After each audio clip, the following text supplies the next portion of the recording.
محض ایک چھوٹا سا عمل کہ ہم قرآن کی تلاوت کریں اور اس کا بدلہ ہمیں یہ ملے روز قیامت، جب تمام لوگ حیران و ششدر رہیں گے کہ اس کی نیکیاں کیا ہے، اس کے گناہ کیا ہے، اس کا فیصلہ کیا کیا جائے گا، یا وہ جنتیوں میں ہوگا یا جہنمیوں ہوگا۔ ایسے موقع پر قرآن آ کر آپ سے یہ کہے کہ میں تمہارے حق میں سفارش کروں گا کہ اللہ تمہیں جنت میں داخل کرے، اور اللہ تبارک و تعالیٰ قرآن کی سفارش قبول بھی کرے گا، قبول کر کے صاحب قرآن سے جو قرآن پڑھا کرتا تھا اس سے کہے گا کہ جاؤ جنت میں داخل ہو جاؤ۔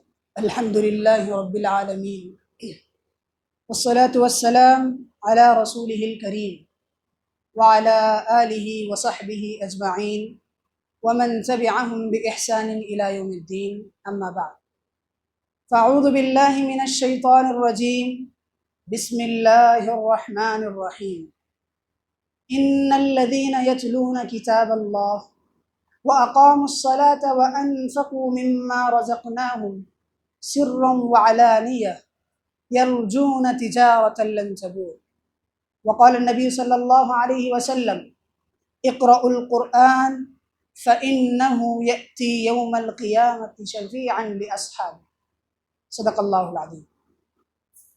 محترم حاضرین جمعہ، قرآن مجید اللہ تبارک و تعالیٰ کی جانب سے نازل ہونے والی آخری آسمانی کتاب، یہ وہ کتاب ہے کہ جس کے اندر اللہ تبارک و تعالیٰ نے تمام انسانوں کے لیے ہدایت اور رہنمائی کا سامان رکھا ہے۔ اس کتاب کے اندر قیامت تک آنے والے تمام لوگوں کے لیے ہدایت اور رہنمائی کا سامان موجود ہے۔ اس کتاب کے بعد کوئی اور کتاب نازل ہونے والی نہیں ہے کہ جس کے اندر ہدایت کا سامان موجود ہے۔ اللہ نے اپنے آخری نبی حضرت محمد مصطفیٰ صلی اللہ علیہ وسلم پر قرآن مجید کو نازل فرما کر یہ اعلان کر دیا کہ اس کے بعد اب کوئی کتاب آنے والی نہیں ہے، اور یہ بھی صراحت کے ساتھ فرما دیا کہ یہ وہ کتاب ہے جو انسانوں کو گمراہی سے نکال کر ہدایت کی طرف لاتی ہے۔ کتاب انزلناہ الیک لتخرج الناس من الظلمات الی النور باذن ربہم الی صراط العزیز الحمید۔ اے محمد، جو کتاب ہم تم پر نازل فرما رہے ہیں، جو کتاب ہم تم پر نازل کرنے جا رہے ہیں، یہ وہ کتاب ہے کہ جس کے ذریعے تم لوگوں کو ظلمات سے، اندھیروں سے، تاریکیوں سے، گمراہی سے نکال کر ہدایت کی طرف، روشنی کی طرف، نیکی کی طرف، صراط مستقیم کی طرف لے آؤ۔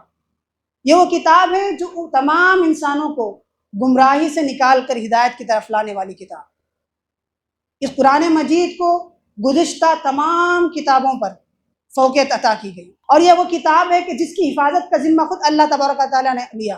اللہ تبارک و تعالیٰ نے فرمایا انا نحن نزلنا الذکر وانا له لحافظون، اس کتاب کو ہم نے نازل کیا اور ہم اس کی حفاظت کریں گے۔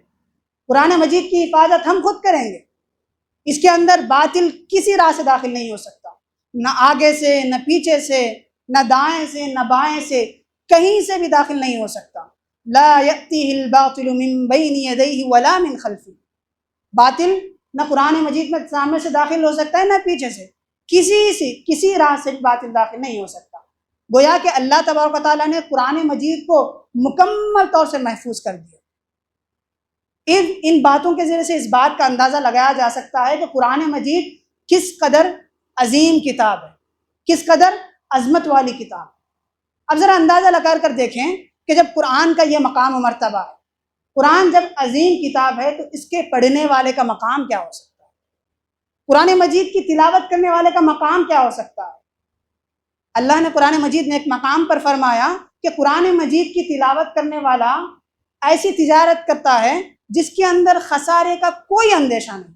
ان الذین یتلون کتاب اللہ واقاموا الصلاۃ وانفقوا مما رزقناهم سرا وعلانیۃ یرجون تجارۃ لن تبور، وہ لوگ جو قرآن مجید کی تلاوت کرتے ہیں، نمازوں کو قائم کرتے ہیں، انفاق کرتے ہیں، یہ لوگ ایسی تجارت کے امیدوار ہیں جس کے اندر کسی قسم کا نقصان نہیں، کسی قسم کا خسارے کا اندیشہ نہیں۔ یہ قرآن مجید کو پڑھنے کی فضیلت ہے، قرآن مجید کی تلاوت کی فضیلت بتائی گئی۔ اس آیت میں مزید غور کرنے کا پہلو یہ ہے کہ اللہ تبارک و تعالیٰ نے ان تینوں اعمال کو، جن کے تعلق سے کہا کہ ان میں خسارے کا کوئی اندیشہ نہیں، ان میں بھی سب سے پہلا عمل تلاوت قرآن کو قرار دیا۔ ان الذین یتلون کتاب اللہ، اس کے بعد کہا واقاموا الصلاۃ وانفقوا مما رزقناہم۔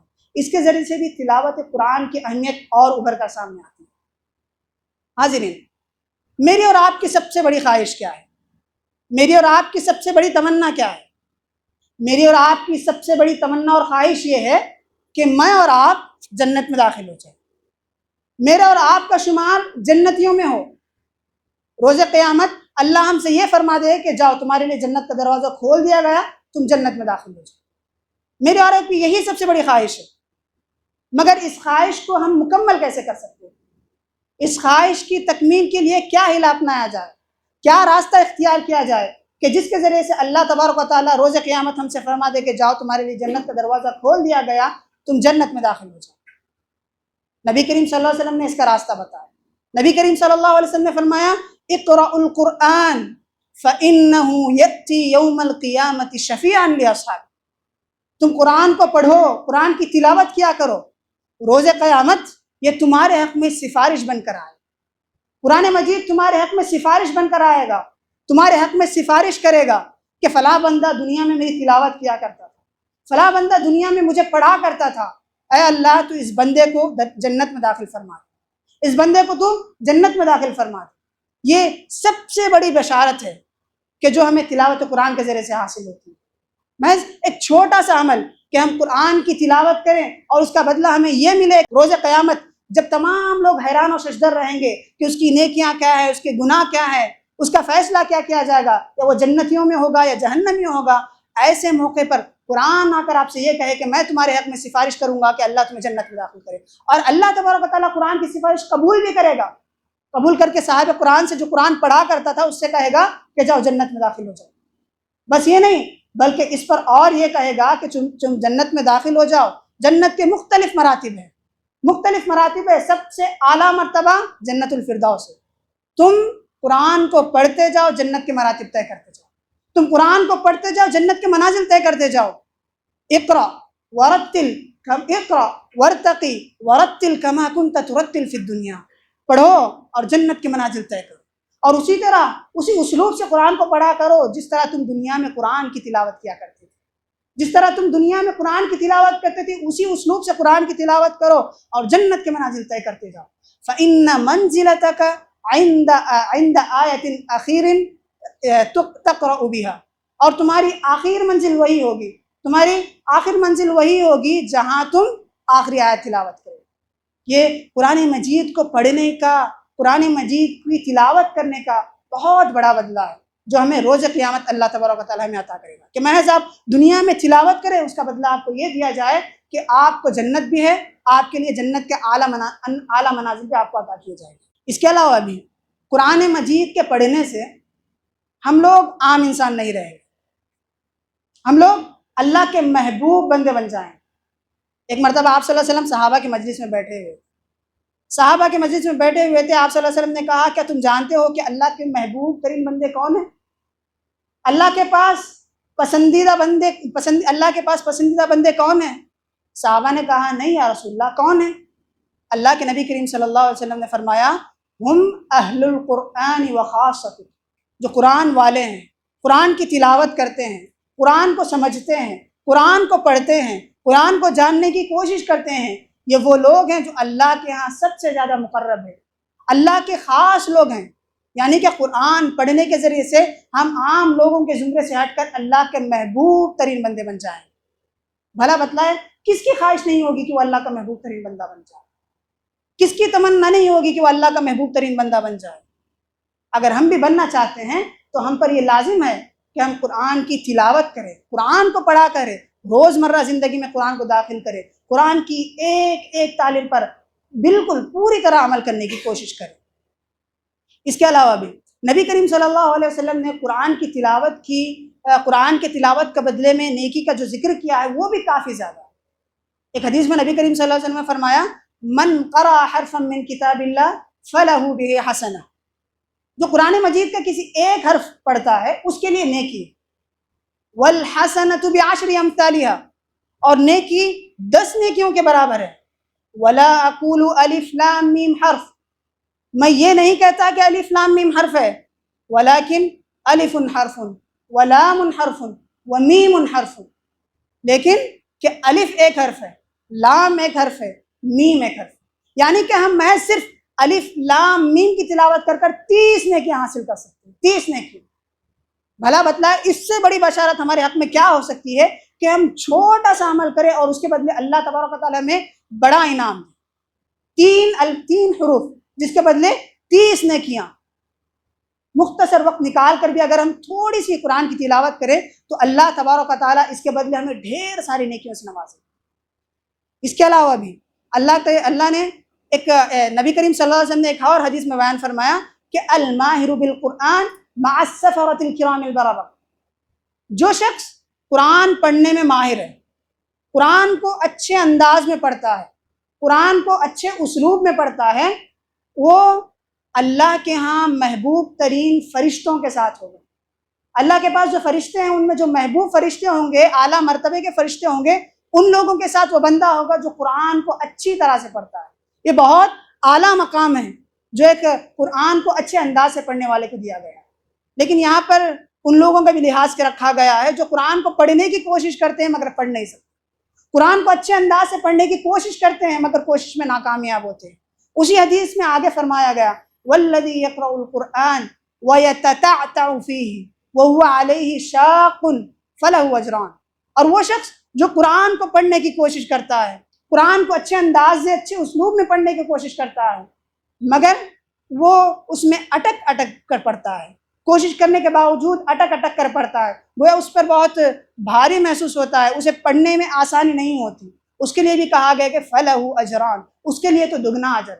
جو ماہر قرآن ہے اس کے لیے کہا گیا کہ وہ فرشتوں کے ساتھ ہوگا، اور جو کوشش کر کے پڑھتا ہے، اٹک اٹک کر صحیح کوشش کرتا ہے کہ پڑھنے کی، تو اس کے لیے خوشخبری دی گئی کہ اس کے لیے دگنا اجر۔ یہ بھی بہت بڑی عظیم بشارت ہے جو ہمارے حق میں سنائی گئی ہے۔ اس کے علاوہ بھی نبی کریم صلی اللہ علیہ وسلم نے رشک کا صحیح معیار بتایا۔ ہم اور آپ زندگی میں کسی کو دیکھ کر رشک کرتے ہیں، ہمارے رشک کرنے کا معیار کیا ہوتا ہے؟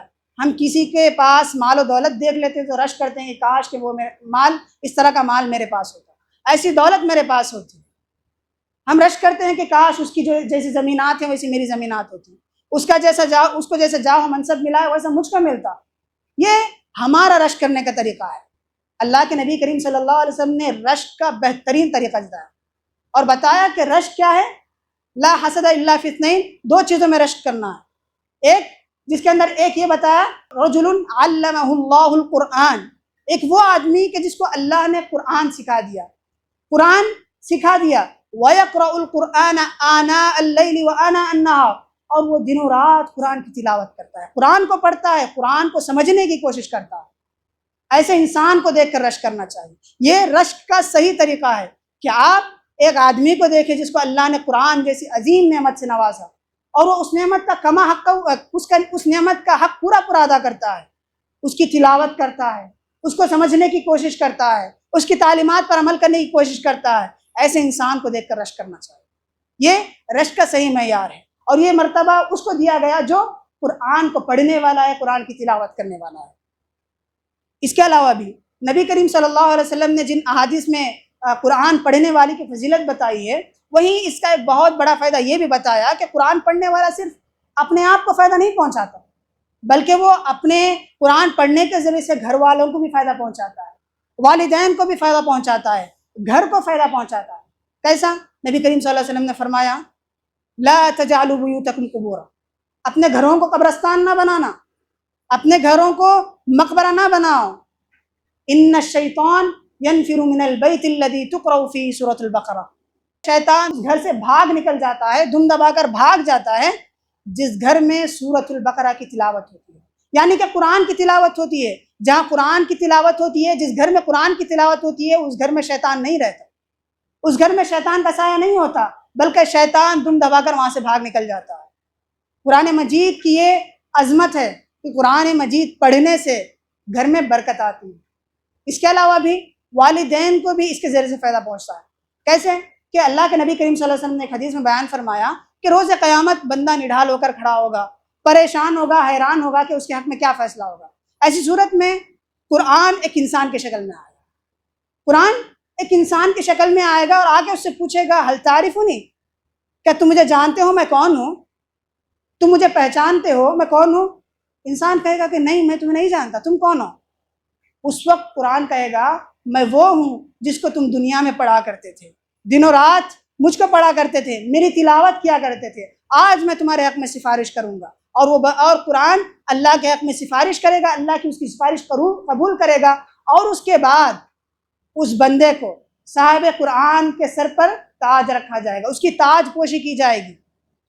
حدیث میں الفاظ آتے ہیں وَيُوضَعُ عَلَىٰ رَأْسِهِ تَاجَ الْوَقَارِ، اور اس کے سر پر وقار کا تاج رکھا جائے گا۔ وَيُكْسَىٰ وَالِدَهُ حِلَّتَيْنِ، اور اس کے والدین کو چمکدار پوشاک پہنائی جائے گی، چمکدار پوشاک سے زیب تن کرایا جائے گا۔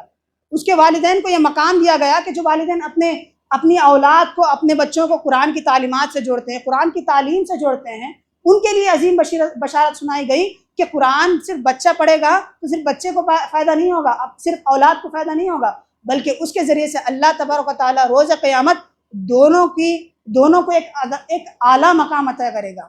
بچے کو جو صاحب قرآن ہے اس کے سر پر تاج رکھے گا، والدین کو ایک روشن پوشاک عطا کرے گا جس کی روشنی سورج سے بھی زیادہ بڑی ہوگی، سورج کی جیسی روشنی ہے اس سے بھی بڑھ کر ان پوشاک کی روشنی ہوگی۔ اس حدیث پر خاص طور سے والدین کو توجہ دینے کی ضرورت ہے کہ اپنی اولاد کو قرآن کی تعلیمات سے جوڑیں، قرآن سے جوڑیں، قرآن سے محبت کرنا سکھائیں، قرآن سے لو کرنا سکھائیں، قرآن سے قریب کریں۔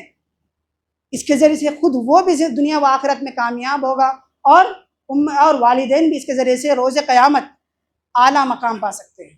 موجودہ امت کی صورتحال دیکھا جائے تو کافی بری ہے۔ قرآن کے ساتھ مسلمانوں کا سلوک دیکھا جائے تو خون کے آنسو ہونا دل چاہتا ہے۔ مسلمانوں نے قرآن کو ترک کر دیا ہے، قرآن کو جس حق کے ساتھ، جس انداز کے ساتھ جیسا اختیار کرنا چاہیے تھا ہم نے اس کو چھوڑ دیا۔ قرآن کو اللہ تبارک و تعالیٰ نے نازل کیا تاکہ ہم اس کو اختیار کریں، زندگیوں میں لاگو کریں، اس کے ذریعے سے اپنی زندگی سدھاریں۔ قرآن ہدایت عطا کرنے والی کتاب ہے، اس کے ذریعے سے ہم ہدایت پا سکتے ہیں۔ پھر کیا وجہ ہے کہ ہم نے قرآن کو چھوڑ دیا؟